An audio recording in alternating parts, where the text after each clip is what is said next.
So, ito na po. Nagawa ko na po yung aking cabbage roll. Lalagyan ko na lamang po ito ng tomato sauce at saka ng cheese sa ibabaw.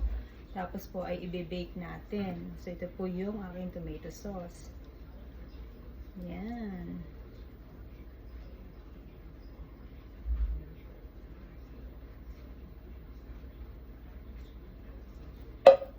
Yan, ganyan po siya. Kaya medyo nag-spelt po siya.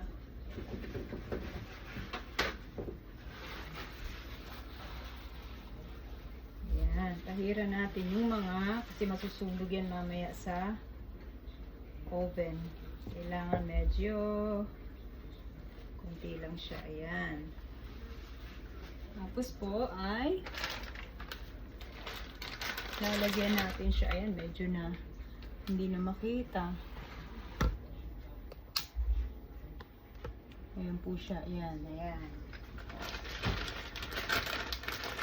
Lalagyan po siya natin ng cheese sa ibabaw.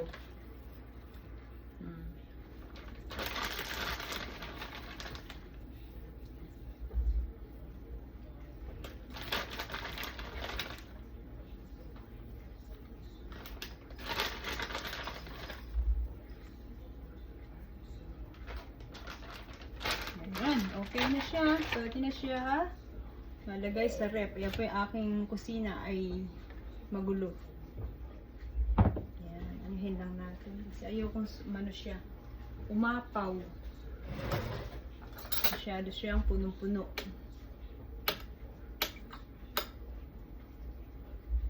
Ang aking cabbage roll.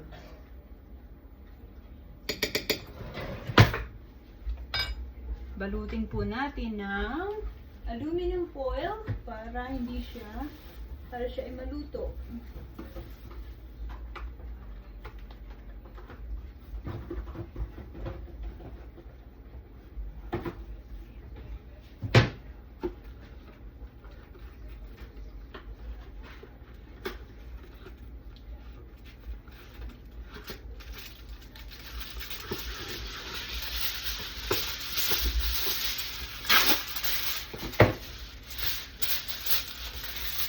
Ayan, ganyan po. So, yung aking pong oven ay naka-preheat na po yan.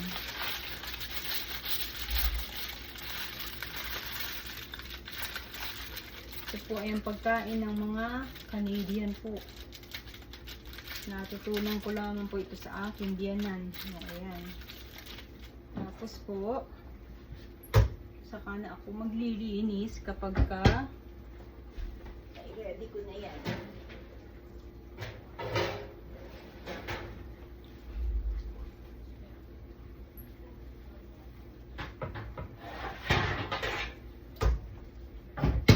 So, ilalagay po natin dito para pagka kumulo yan, siguradong aapaw. Kaya dito natin siya ilalagay. Ayan.